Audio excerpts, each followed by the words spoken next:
Hello, everyone. It is so nice to see you here. You're welcome to turn on your camera if you like and join the room. This is a more informal practice today. I'll give you a little lowdown of what we're going to be doing, and it's so nice to see you all here.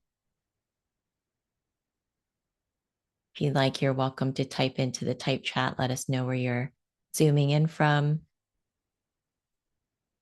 Welcome, everyone. So, today we're going to talk about a few new meditation tools, and you'll be able to experience them directly in a guided meditation coaching that we'll begin with. And then we'll talk about that for a bit. And I really encourage anyone who's here who needs some laser meditation coaching to please feel free to volunteer to receive coaching today. So that's kind of the flow of the day today. It's more informal. This is really about live practice and seeing live practice in action and how you can begin to refine the way that you work with meditation. So let's begin wherever you are. If you like, you can leave your camera on for this meditation practice, or you can also turn it off if you feel more comfortable. So, wherever you are, if you've been going around your day and just like working on things, we're just going to release that energy, let it go down into the earth. And just by taking some nice deep breaths, by breathing into our physical body, filling up and exhale, letting it go down deep into the earth, just letting go of any of those swirling thoughts and feelings.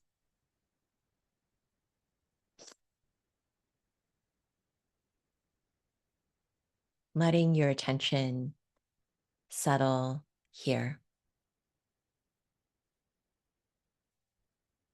And noticing as you begin to rest, bring your intention into your heart.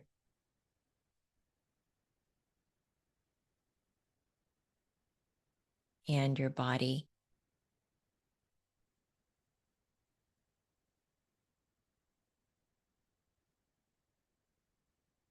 Noticing what that's like to intentionally bring your focus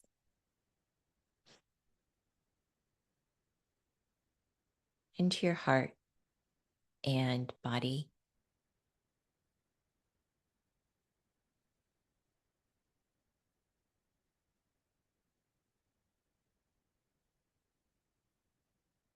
Sometimes when we are practicing stillness, we can become tense. So just allowing yourself to relax and feel open with your energy flowing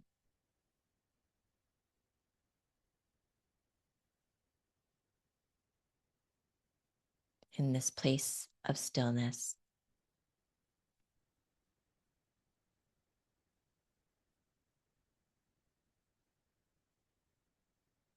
One of the first tools we learn is compassionate awareness.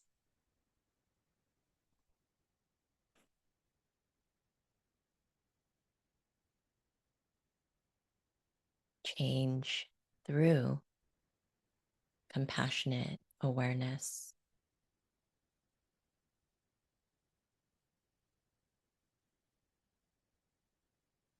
And just noticing what shifts when you bring your attention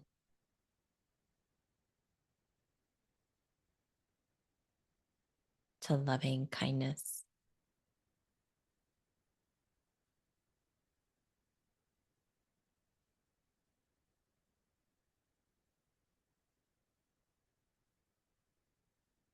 You may notice that it's easier to breathe,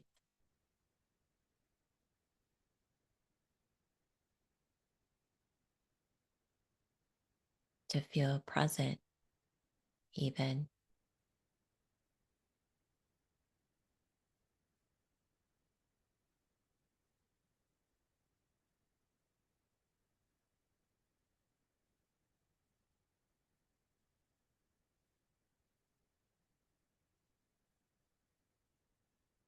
noticing what it's like to be compassionately aware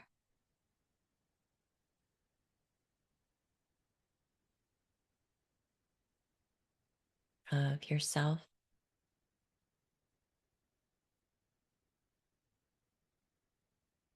and also of others.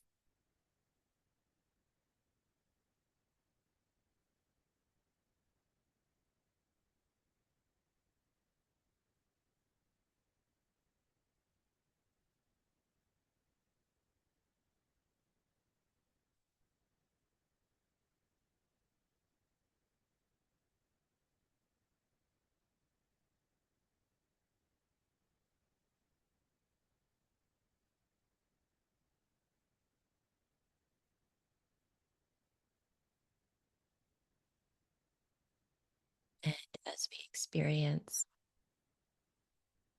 a few new tools to remember compassionate awareness as we practice.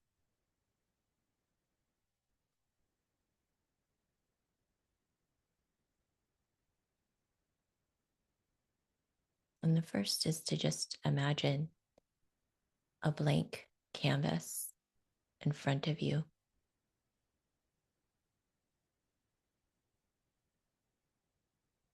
Just see a blank canvas.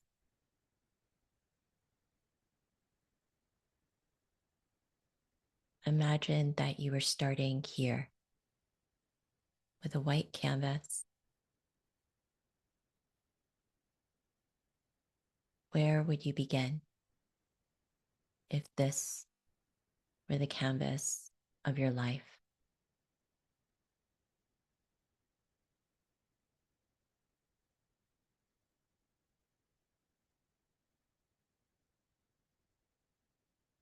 What would you start to paint?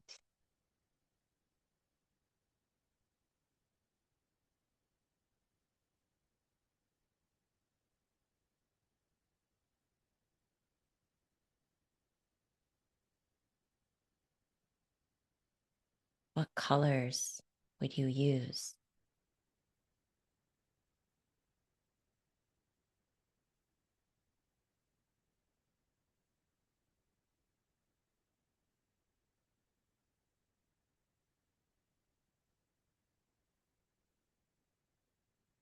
Breathing in, breathing out, relaxing into this imaginative experience where you can paint anything. Anything is possible. Noticing how even you would paint yourself amongst your loved ones. Who would you include? What would you include?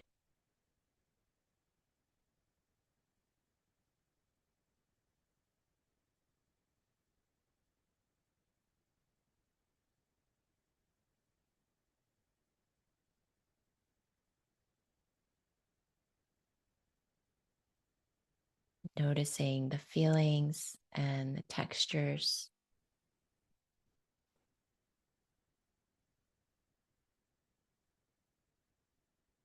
the emotions,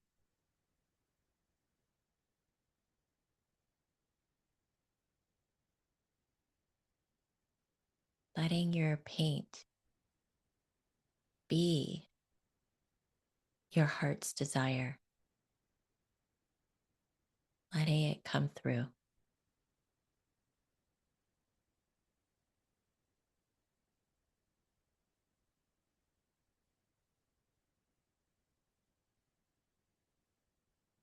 And just noticing what's arising for you in this experience.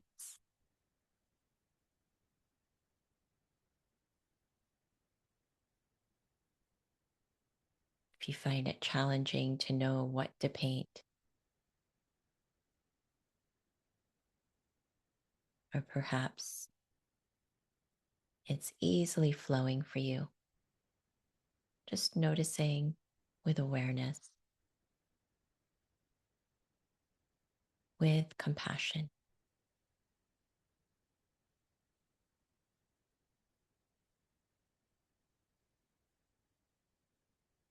And at first, you may get glimpses.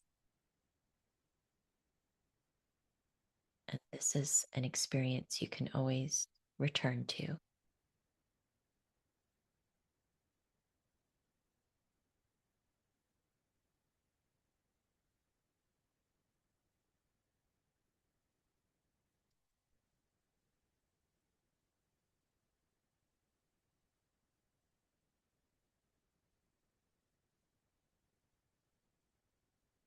Noticing what's arising.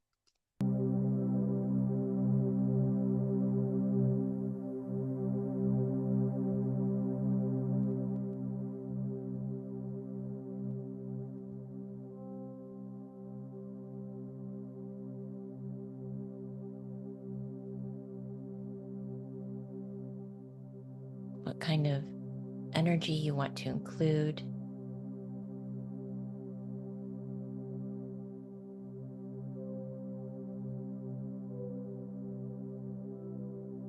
And letting your attention come to what has been calling me lately. What have I been called to?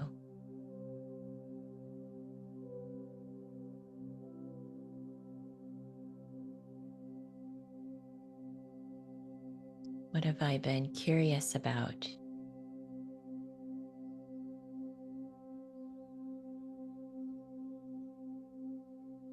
Interested in exploring?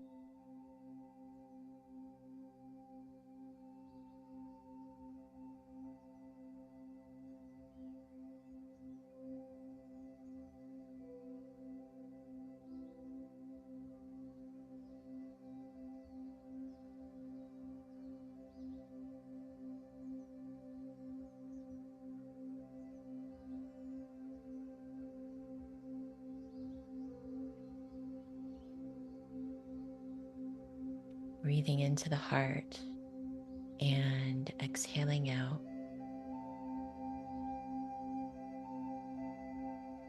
Breathing in.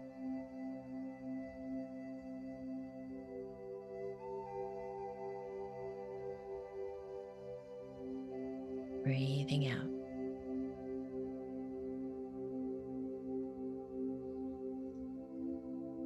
At this time, you can bring your thumb and your fourth finger together, letting them touch in a circle, a ring.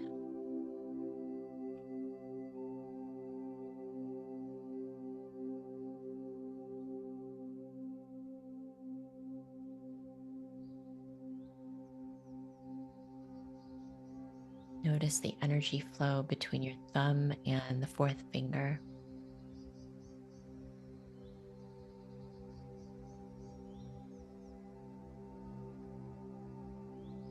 And gently meditate on the word yes. As you meditate on this word yes, feel the energy flow between the thumb and the fourth finger. That looks like this. And just notice the strength. You can even press that together. Notice the feeling of sensation.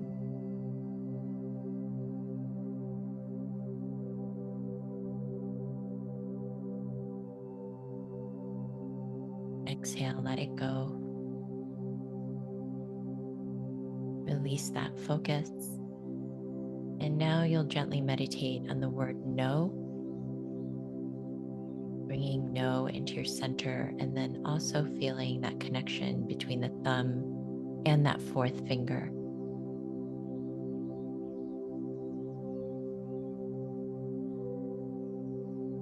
Just see if you can sense a shift in energy.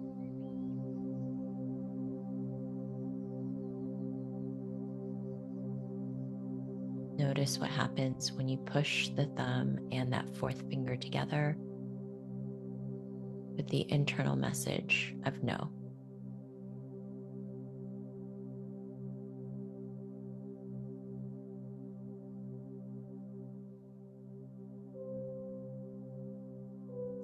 Now, if you have a question in your mind, a question you've been sitting with, perhaps in your heart, go ahead and ask that question now. Could be anything that's a simple question. It could even be, are oats good for me? Should I do this weekend? Whatever it may be. And then just notice that sensation between the thumb and that fourth finger.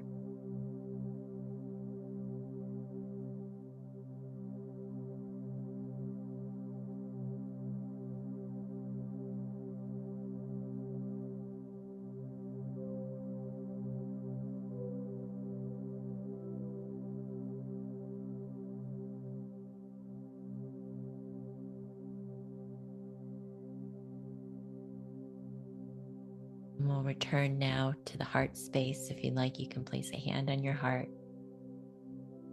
And just breathe and center here within the heart.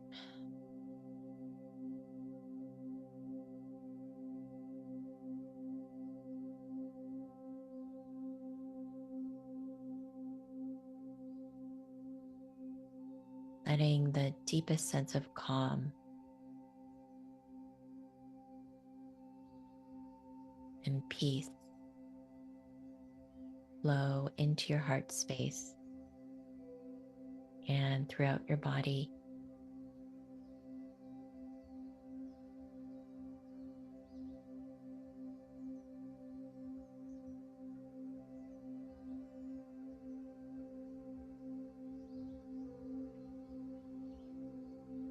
The intention and feeling of unconditional love and freedom.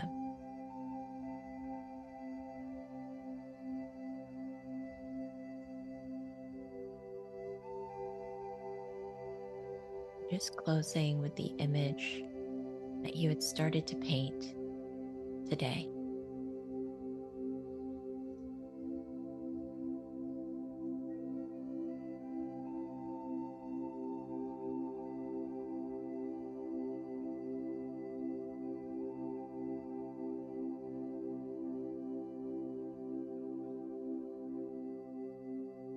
Blessings.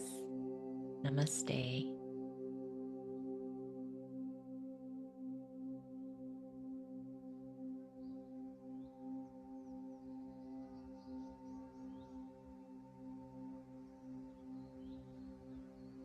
Thank you for practicing. And if you like, you can come back into the room.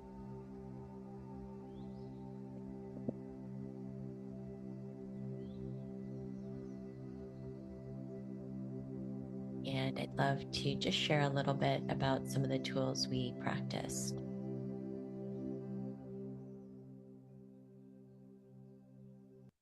So in meditation coaching, we apply 3 basic meditation approaches.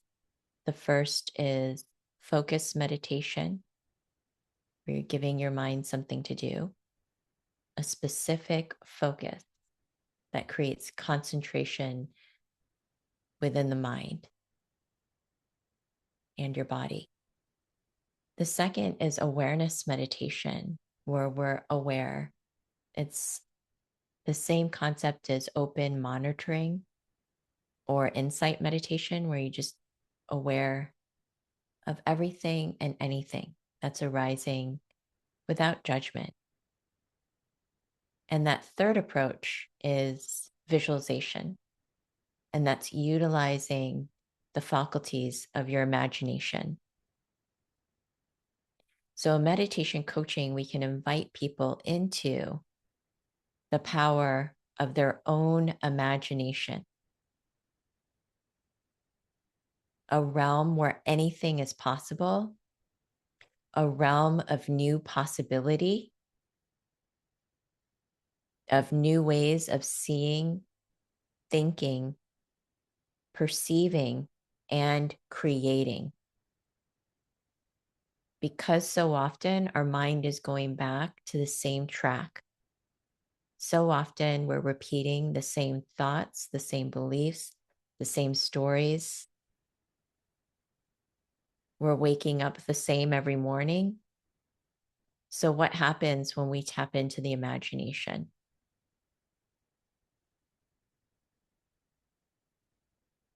It's something new. And that's where we can receive new insight, is by tapping into the power of our imagination, which is also the power of our creativity.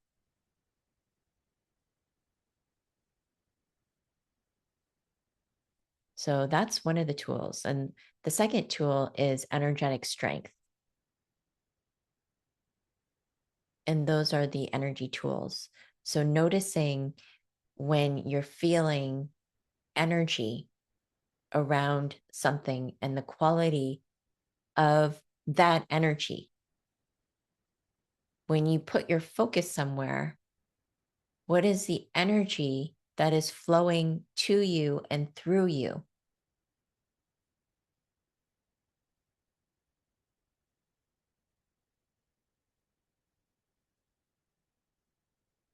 Because that energy is information. It is telling you something. And that can become a tool in helping you make decisions from the power of your spirit. And thirdly, is spiritual development and guidance. So I see that there are people here from our meditation coach training. And you might have noticed in facilitating meditation coaching that sometimes all that has been discussed in the 3D realm, the physical, material, personal, and professional realms, they've been largely explored in your sessions. But what about the spiritual realm?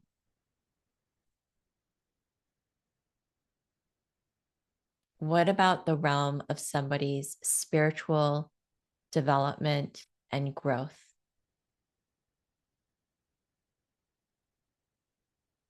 This is where meditation coaching is instrumental, because there may be people who believe, who practice religion, who have a lineage or a faith or a tradition that they follow, but there are also people that don't follow these things.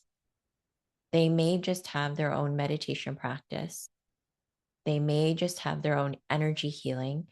So this is really for anyone and everyone, whether you have a faith or not. But if you're practicing every day, you're going to have deeper things come to the surface. You're going to have insights, spiritual insights. But what is the container in which you process those insights through? Are you talking about them? Are you processing them? How are you integrating it into your everyday life?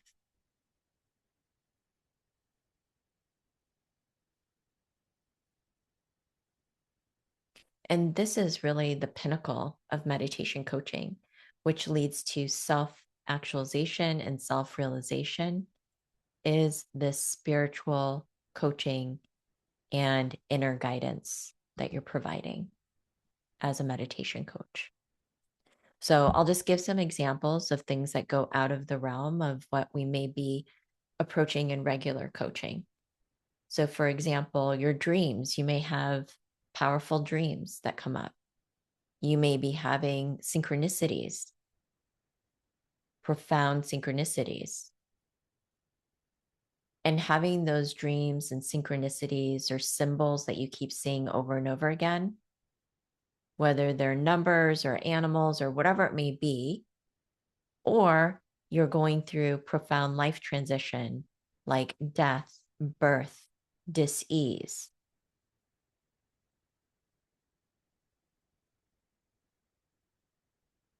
this is where a meditation coach can be profoundly helpful in helping hold you through those high growth transitions in someone's life. And just by having somebody witness and listen and ask questions about those things can help you deepen and root even more strongly within your spiritual self and give you that level of spiritual strength. We don't really talk about spiritual strength and power, but that's something that a meditation coach can be of profound service to. So I wanted to share these tools because I continue to explore the depth of meditation coaching, even on my own. And I'd love to hear from you. Like what came up for you in your guided meditation today? What questions or insights do you have? How is this resonating with you?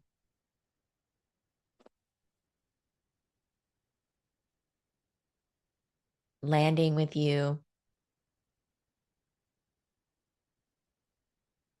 So anybody that's here in the room, or you can even turn on your audio. Hopefully everybody has the ability to do that. Yep, unmute and start your video if you like. You can also type in the chat box.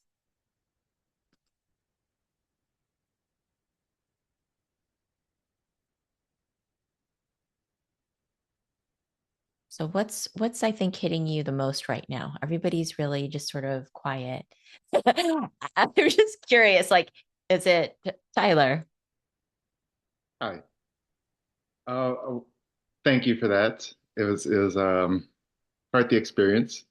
And what I'd say was really powerful in the Canvas approach was something that I felt strongly about for quite some time, and I've kind of buried it, and I don't know if wrote it off or just assumed it was out of my reach, but it was very vivid. This and it's back to my awareness and sweet. Yeah, so that was it's still there. I don't know how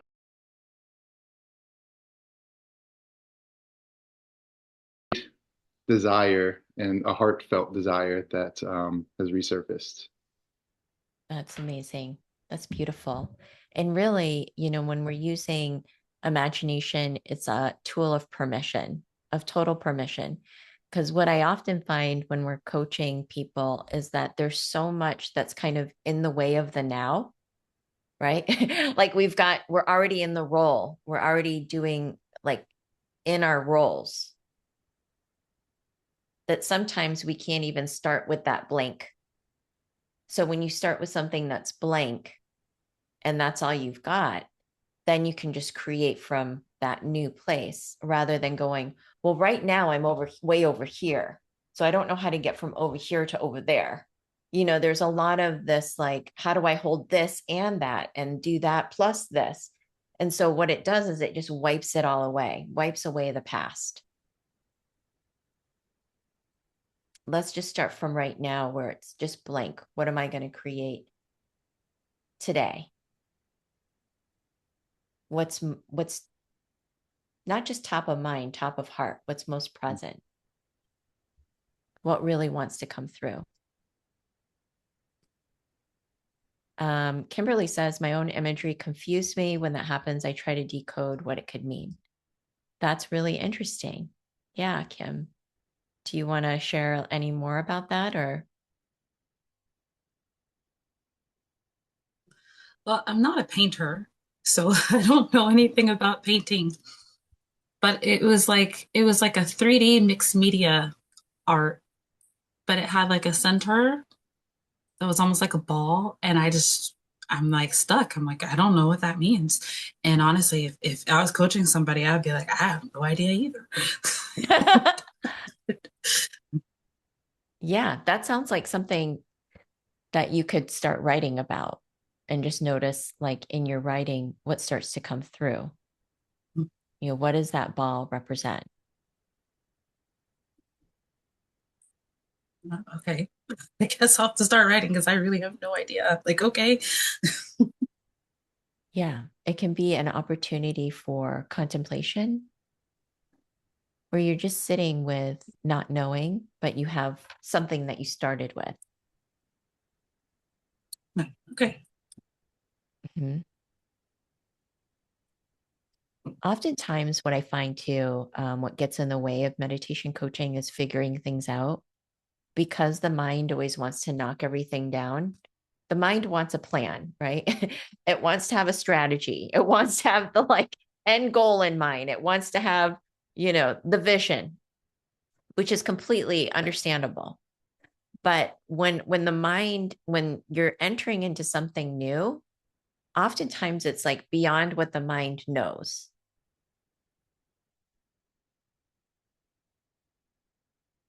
And also, our spirit speaks to us in different language. Like I said, it can come to us in dreams, in coincidence, in symbols. It can come in other ways. And so it's about letting ourselves go beyond even human language, what our mind already knows, what science already proves. Like, are you willing to go beyond that?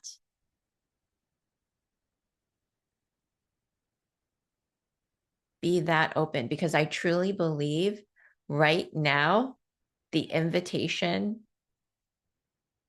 is to go beyond our own human consciousness, the willingness to go beyond, to expand what we already know.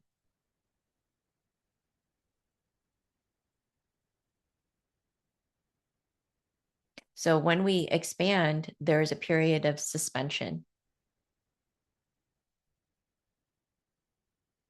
When we go from one thing to another thing that we may not know what's on that other side. And that is growth.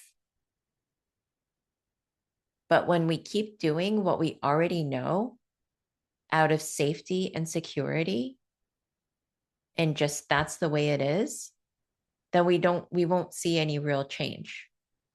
The real change comes from within us. It's a change in perspective, a change in thinking, a change in approach, a change in the way we process life. But so often we're seeking to change the things that are outside, that are external to us.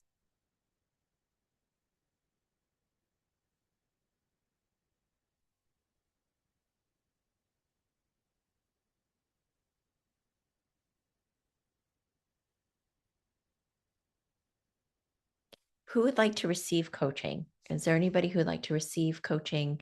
And I'd also like to offer, if we have extra time, that if you'd like me to witness your coaching of someone else, I can also do that and offer some helpful guidance if that's helpful.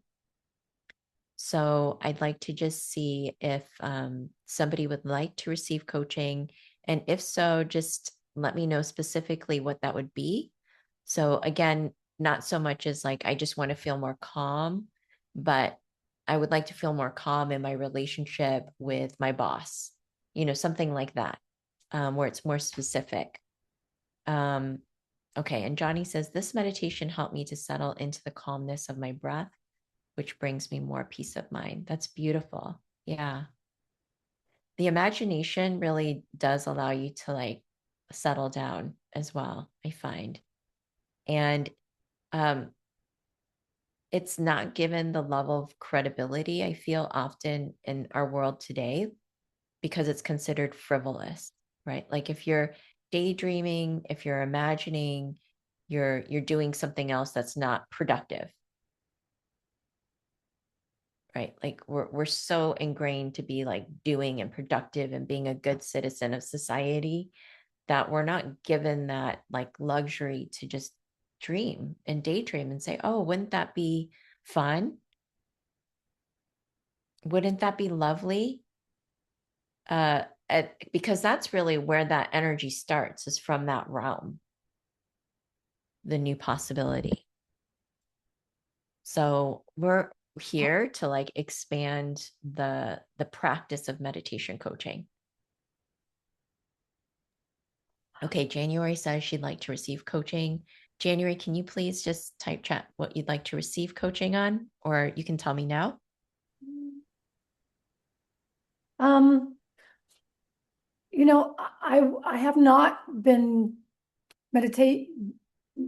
practicing as a meditation coach. But someone came into my life and offered to be an accountability coach. So I'm using that opportunity to plan so that in the springtime I can start coaching.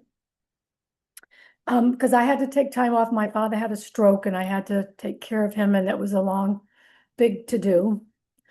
So Okay, that's where I am. so what would you like to receive coaching on specifically?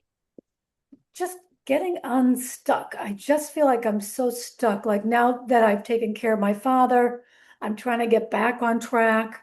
I got out of all of the habits that I was in. I was, you know, and so I feel like now I want to get back into that, the habits that I was in of meditating and everything, and just moving forward with my life. And because I was so sidetracked. And I'm just so stuck. So I don't know what the stuckness is about, what the Okay, fear is, let's but um let's yeah, go into some coaching together. Would you like to do that now? yeah, I would if Okay. So what I'm hearing from you, January, is that you felt like you had been sidetracked because you went through a series of events, including your father's stroke right, and yeah, needing to take care of that. So let's just take a few breaths and go inward, and really with the grounding heart breaths, breathing down into the earth, into the center of the earth, and then breathing back up into our body, into our heart, and out like branches, beautiful branches. And then exhaling back down through the center, through your own body, and back into the earth. Okay, let's take another breath like that, breathing in, heart to heart, all the way open, letting the energy flow. And then exhale back into the earth. And then one last centering breath, breathing in and exhaling, letting it go. All right. So, January, what if the experience you went through was necessary? What did you learn from that experience?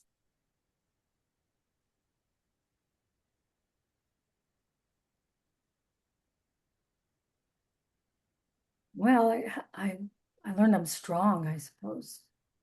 You found your strength I in found that. yes, Yeah. yeah. And what is it now that you have completed that experience? And if you were to just energetically release it, but having kept the lesson of your strength,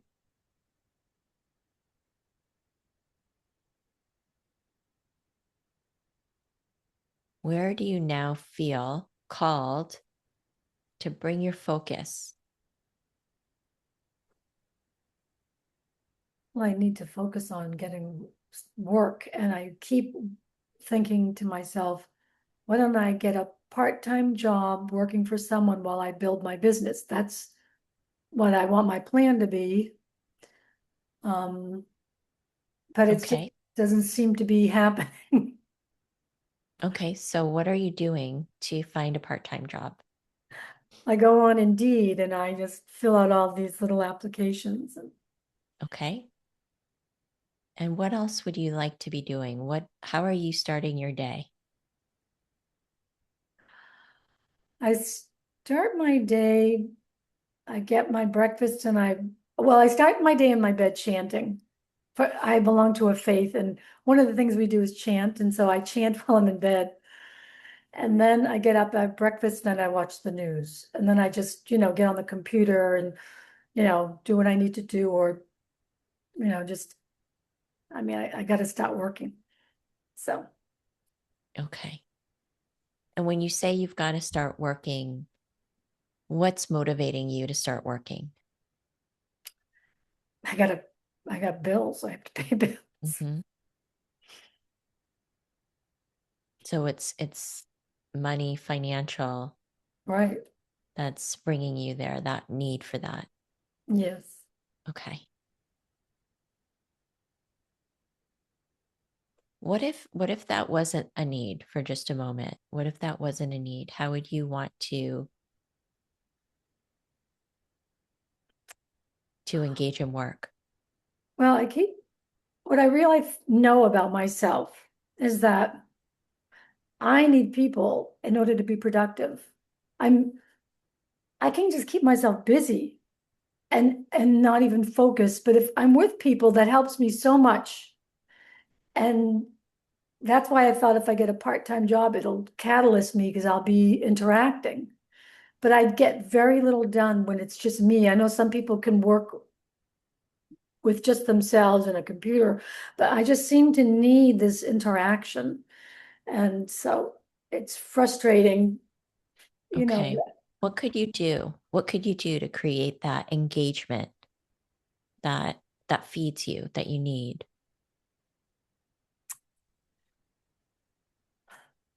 I don't know, to tell you the truth. I don't.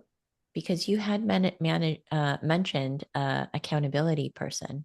Right, I see her on Thursdays, and I usually have a little bit of homework. Like I just created a, um, a business card because we have to produce for each other every week, and Okay. so yeah, so I am doing things to prepare because I want to at least by the spring have a whole thing together so that I can present and go, make lists of places I want to go and offer my services.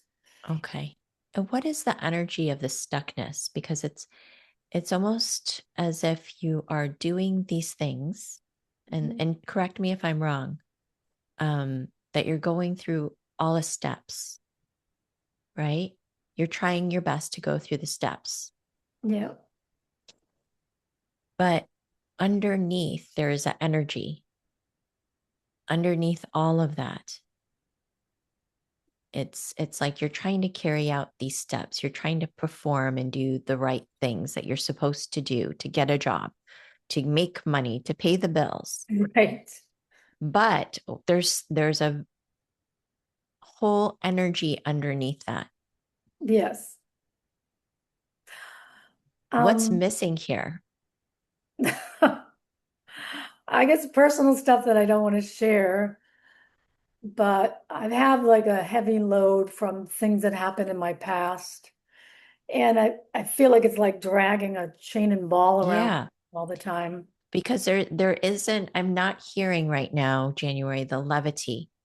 I'm not hearing the spark or feeling Yeah. the spark or the motivation or the Yeah. joy Yeah. of creating and stepping into your next step, which is obviously not going to give you the energy you need to propel forward. Right. That's why I'm So, trying to prepare now so that yeah. maybe in good weather, I'll feel a So, little bit. what would you need to do?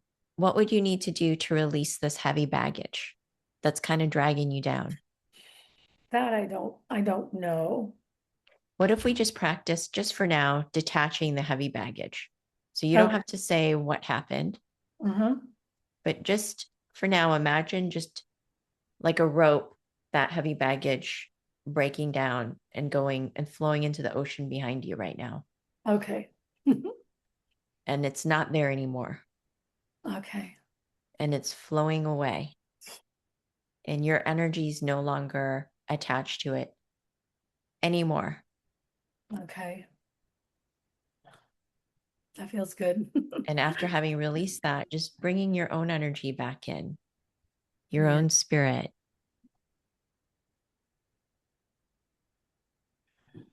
your own joy.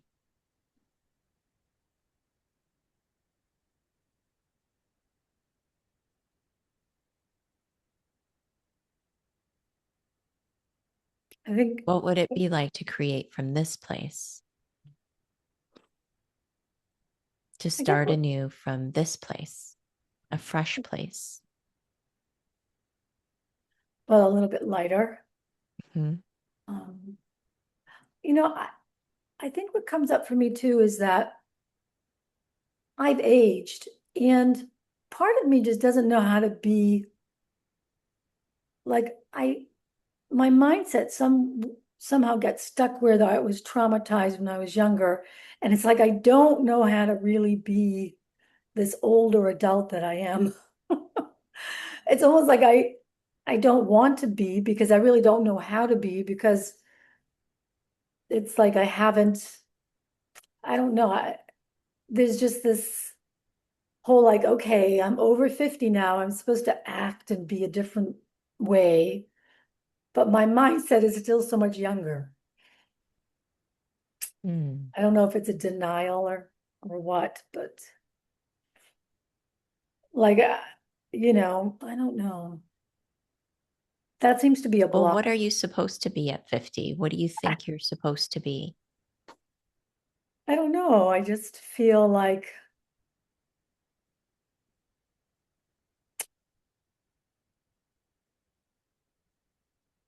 am I going to be able to present myself in a manner that's going to be, uh, I don't know, like my identity feels younger than my age, put it that way.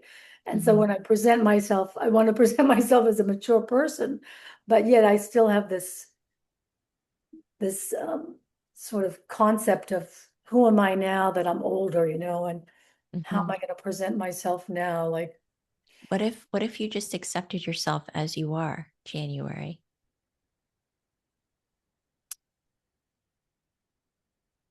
yeah, I guess I just don't like who I am as an older person. I liked who I was when I was younger. Oh, okay. That is interesting. Yeah.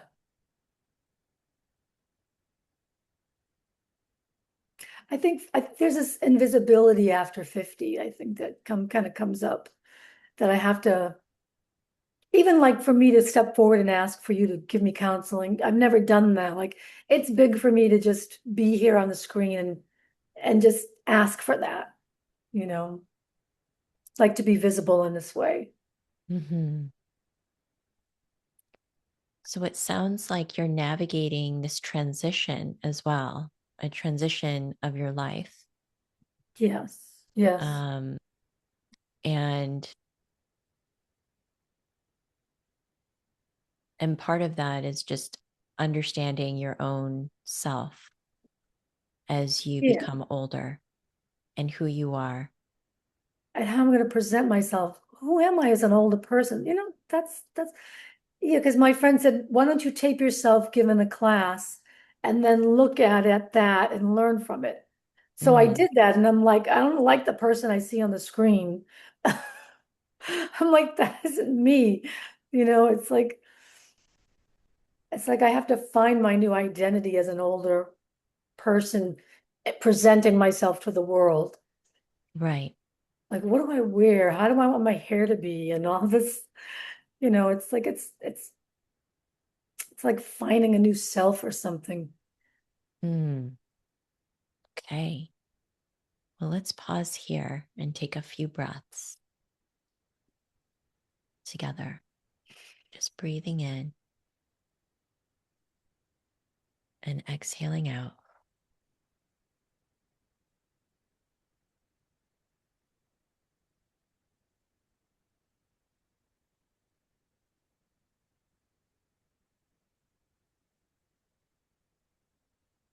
When you're ready, you can start to open your eyes.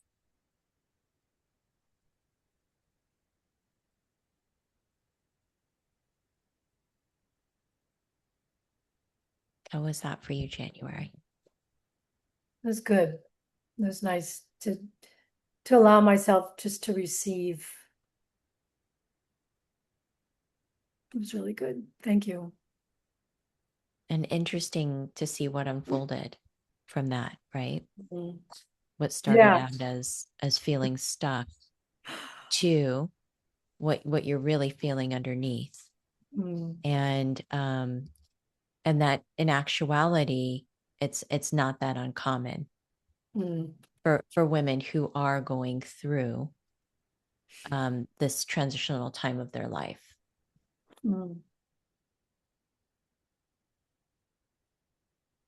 So, I mean, I won't go into it here, but there are hormonal changes and all kinds of changes that women go through at this time that can deeply impact their sense of identity and who Mm. they are. But it's also an opportunity.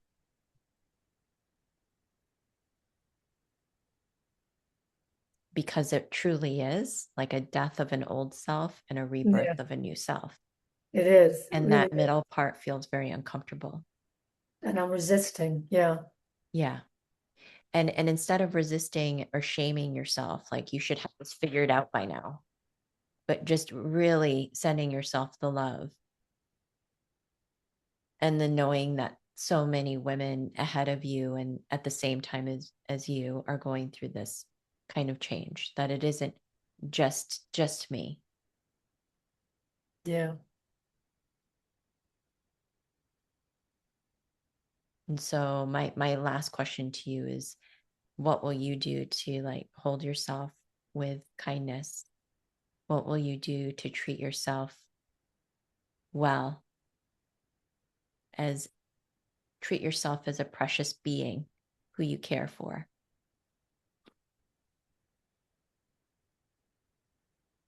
Just accept where I'm at, just accept, the transitional aspect of it and, you know, And really that even feeling compassionate. stuck, right? Yeah. Because being stuck is a part of moving forward. It's a part of it, not an obstacle. Mm. And so often we want to see life events as like obstacles, right? Like this person sidetracked my path, but really it's all part of the path. Everything we encounter is part of our path. That's why it's there. Whether we like it, whether it's convenient or inconvenient, is still part of our path, or part of our practice, part of our life. And Yeah. it's the way we are with it that we get to choose. So I'd like to invite other people into the room and see who has questions, what they observed even in this coaching. Something I do want to explain more like further is that the goal in meditation coaching isn't to come to a point like where January all of a sudden has a breakthrough and says, yes, now I'm motivated to do X, Y, and Z. Like we just opened something up for her that she realized she had a deeper realization from what she was feeling. So now she has opportunity to go be with this. It's my discomfort with aging and becoming older and who I'm supposed to be as an older person.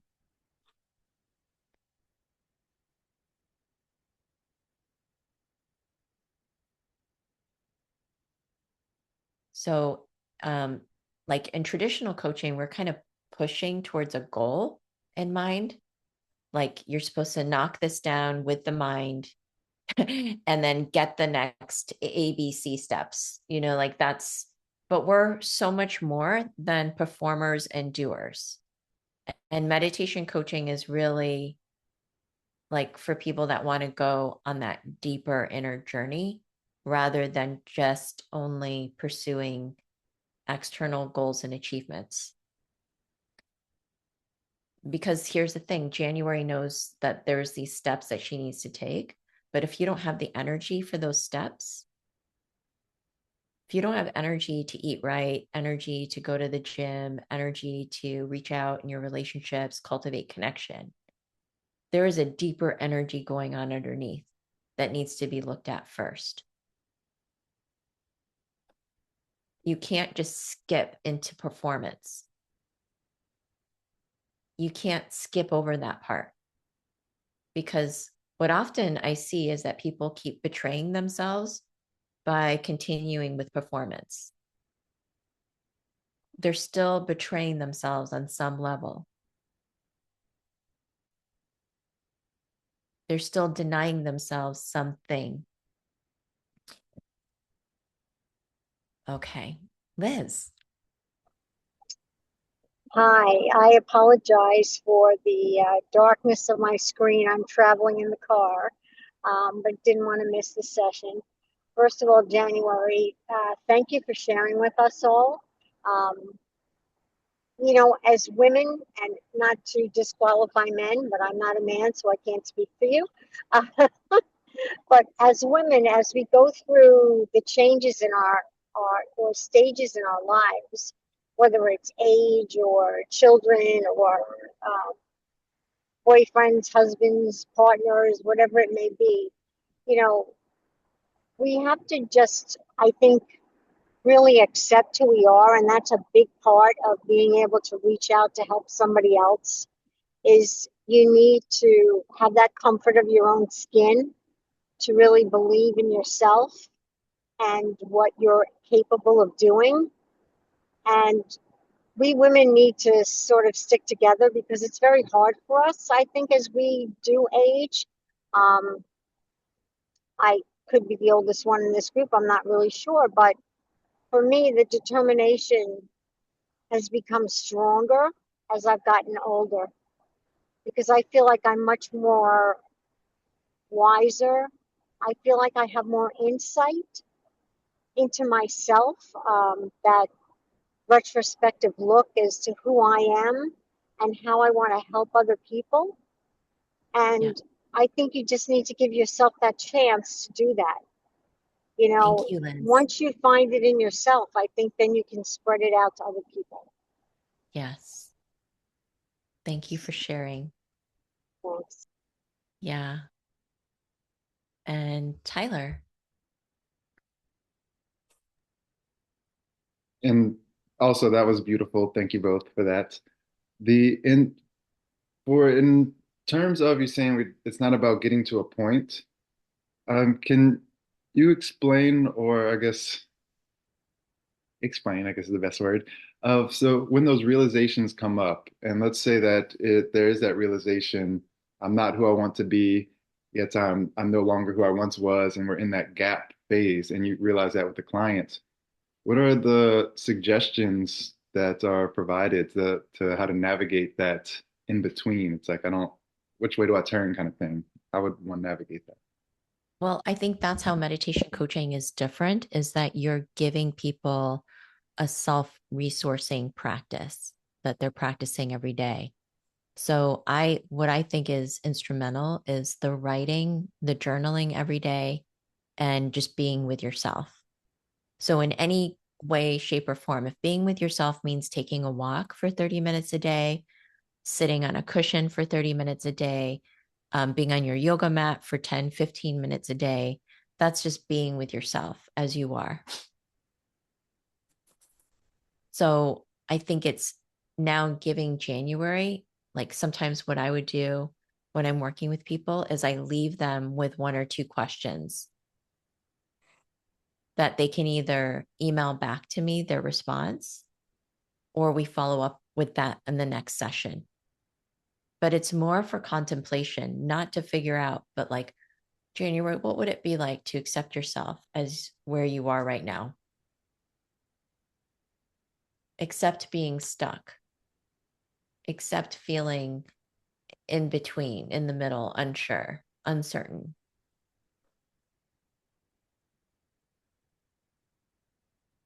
So those are practices, which is different than having a point. Like I'm not going to push January necessarily into, I mean, we can talk about those goals, like where she says, I'm going to look up 3 jobs a day, send out 3 emails a day, send out 3 resumes a day. I mean, if that makes her feel better, we can do that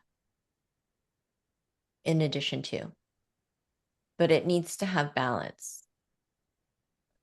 because something needs to be resolved before moving forward, authentically moving forward. And I feel like that's the disconnect in our world. The disconnect in our world is that people are moving about the world in this sort of robotics fashion, like, gotta go make the donuts, I gotta go do this, and then I've got to go do that, and you're just going through the motions. You're going through the motions of a relationship. You're going through the motions of being a mom, of being cared. You're just going through the motions rather than like really alive in it and really honest in it.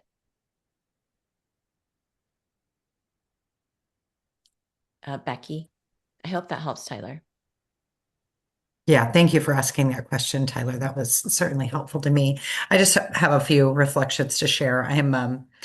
I'm very goal oriented, very goal oriented, and my coaching can be very goal oriented, but I can't tell you the number of times that I've gone after a goal, I've achieved it only to realize it wasn't the thing I needed to achieve, or it didn't satisfy the thing that I was looking for. And so, in that coaching session, I guess my reflection is, on the one hand, I was like, okay, what are we going to get to the action? And then on the other hand, um, sort of the way it ended, realizing that that's that, like, to me, that was really powerful. And it's just a good reminder to me that going after the goal without clarity doesn't actually accomplish the thing you're trying to accomplish anyway. And so kind of slowing down and doing that deep inner work. I know that's part of my personal work in my life journey. And so that was a really helpful reminder and great to see. So thank you, January, for sharing. And thank you, Sarah, for illustrating that so beautifully. Thank you for like articulating that again, Becky, because just hearing it from the different perspectives helps us all to receive that more deeply. And I also hope that in people viewing this, that we understand when we're pushing ourselves into something where the energy isn't authentically there.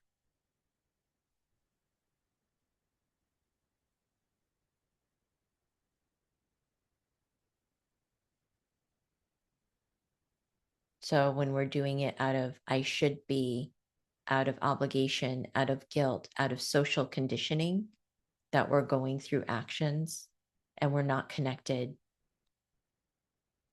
on a deeper level to what we're doing and creating and living. But in fact, what we're actually perpetuating. So I'll just give an example of a perpetuation.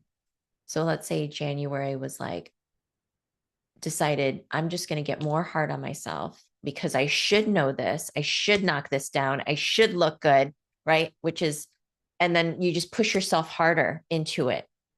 You mold yourself harder into something without having gone into that depth and inner work. But you just keep pushing and you should yourself and you shame yourself into performing.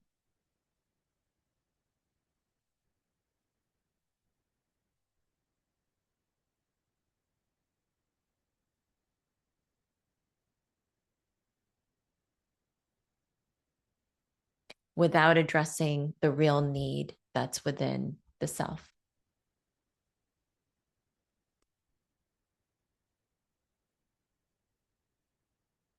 And that's why I'm asking for you to feel the energy, because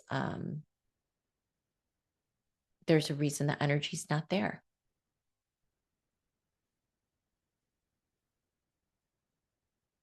So be willing to feel the real energy that is there, whether you like the answer or not.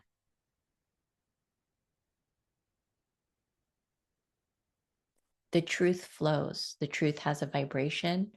You feel the truth in your body. It actually has a conduit of electromagnetic energy. So when something is an energetic yes, you're going to feel that conduit of flow. It's going to feel strong there.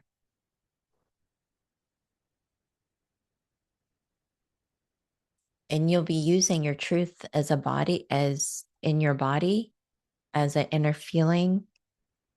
Just with a touch point, you can feel it. There's a connectivity that's there when you're working with other people. So you've got to be attuned to the truth. You don't have to be, but that's the intention, is to be attuned to the truth so that you can really be of service and help your client uncover what's there. Now, we would have time for one more quick laser coaching, and I'm also open to I am also open to like any questions or comments. So one more quick laser coaching and questions or comments. Just want to see to raise it. Was this helpful for you today to understand more about meditation coaching, how it can be of service? Mm-hmm. Anybody want laser coaching today?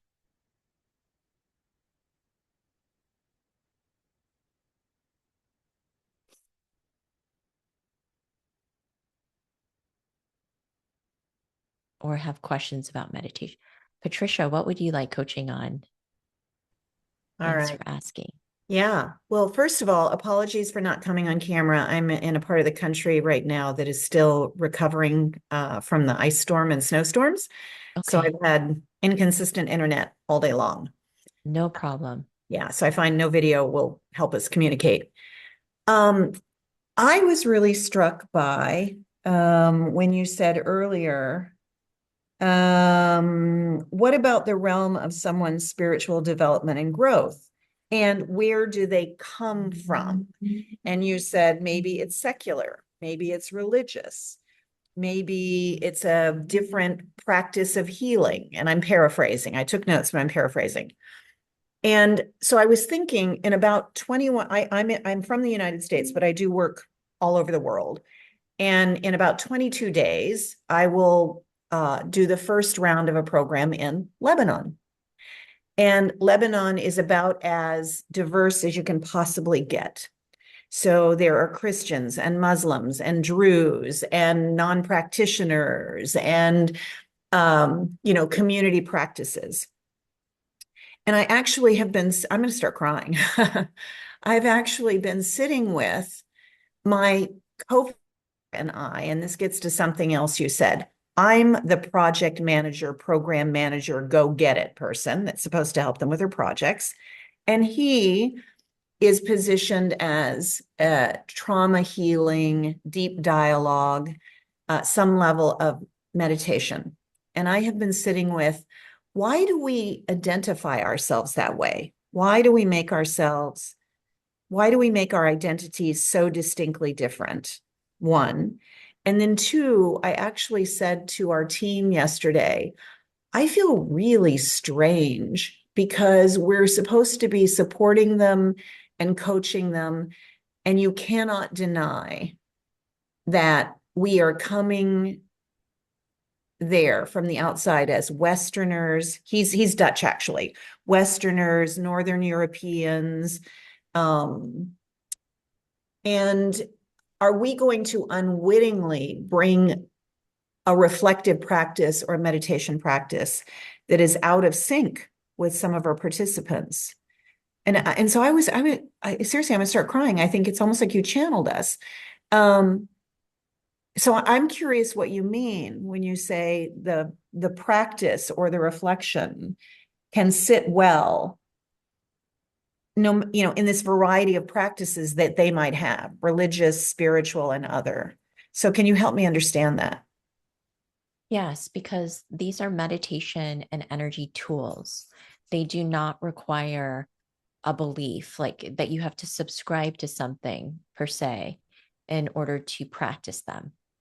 They're just tools that work. So if you come with the energy of compassionate awareness, regardless of somebody's faith, their background, what language they speak, they are going to feel that intention and the impact of that practice. They'll feel it and benefit from it.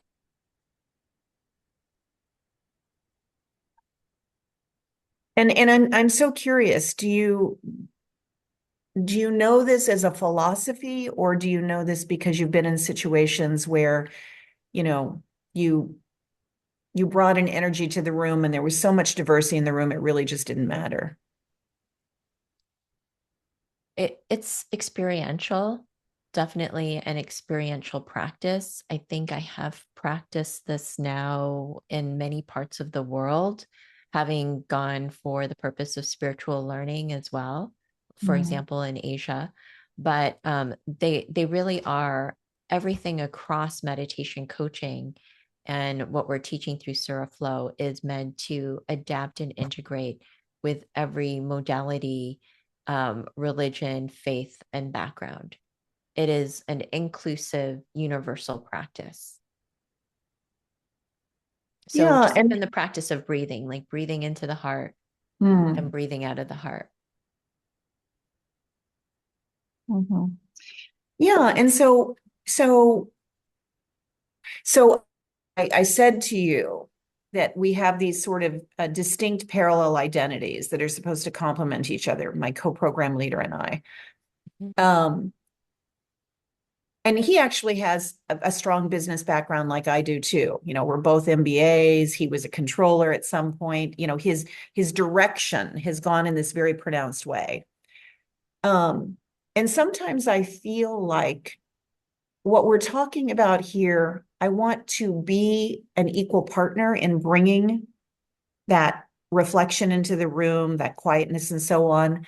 And I feel like, but if I do that, I'm an imposter. Like he's the real deal and I'm the imposter. Okay. Do you see what I'm saying? I do. Yeah. Yes. And just Yeah. noticing how we adopt these ideas. What makes you an imposter? Yeah.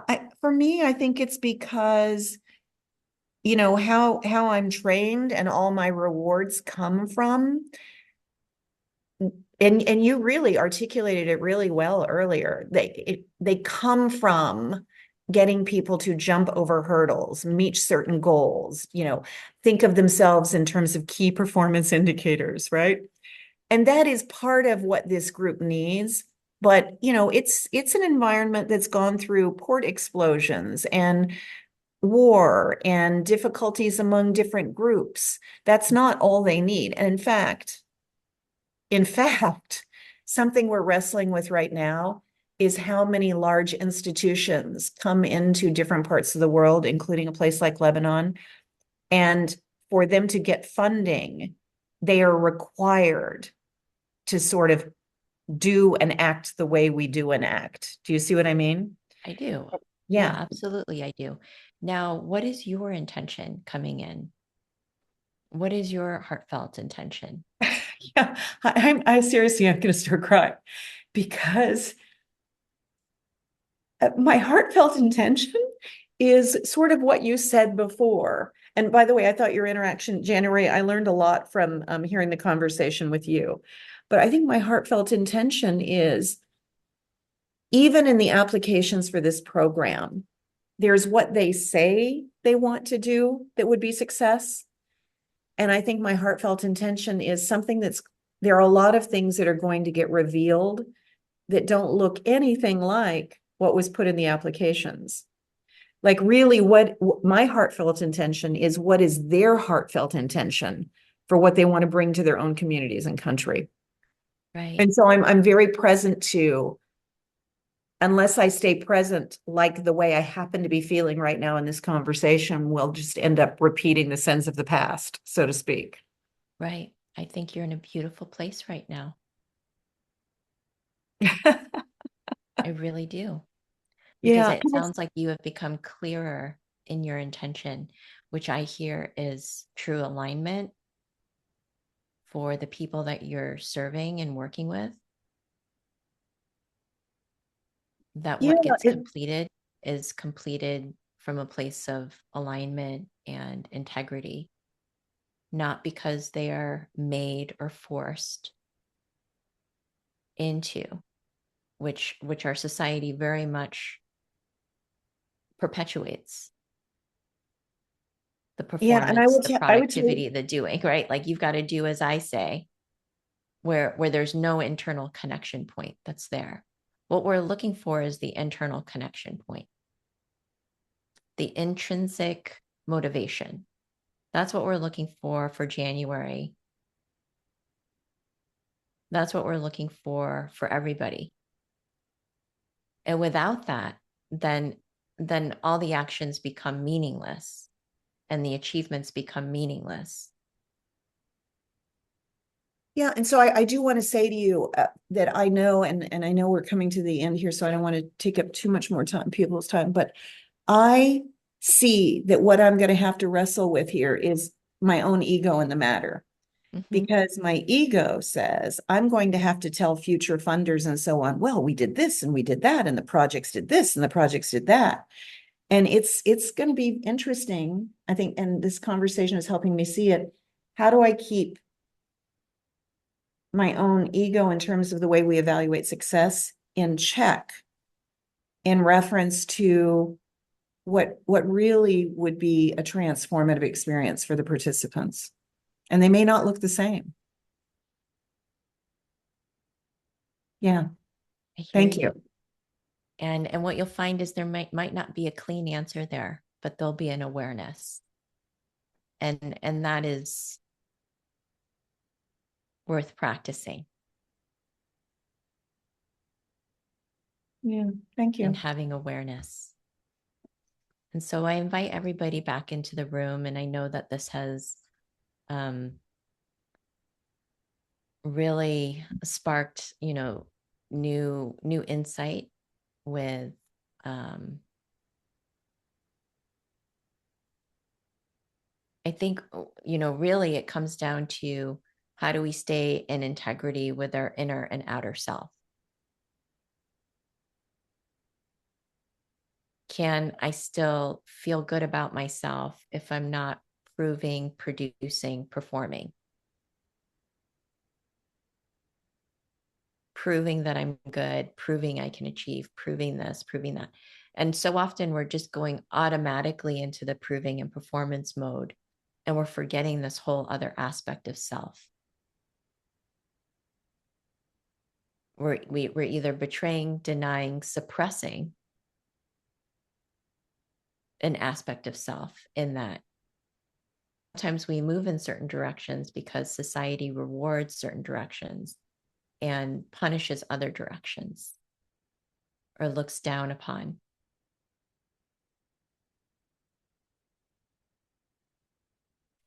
So this is the courage of meditation coaching. And I hope that this was enlightening for you today. Thank you so much to the people who participated, January, Patricia, Jennifer, all of you, Becky, who came. And any last questions or insights before we close with a minute of meditation together? How does one find a meditation coach? How does one find one? Come to MCA, Meditation Coaching Alliance. We've got plenty. Or you can also look within. So we'll close with 3 heart breaths together, breathing into the center of the heart, exhaling out, centering, breathing deep into the heart space. Loving energy is the flowing, infinite energy that we can tap into.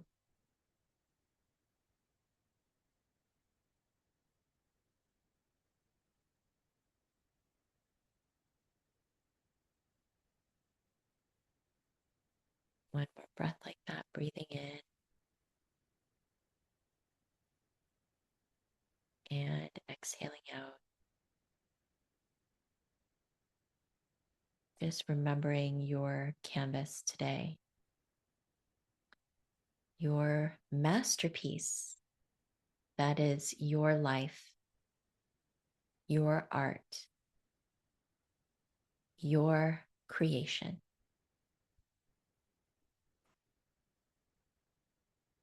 Lots of love, everyone. We'll see you in the next. Oh, don't forget about our beginner training. Please come February 17th. That'll be wonderful. We'd love to have you, rehost you.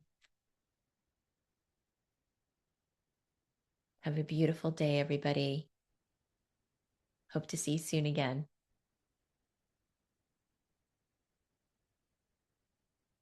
Lots of love. Big hearts.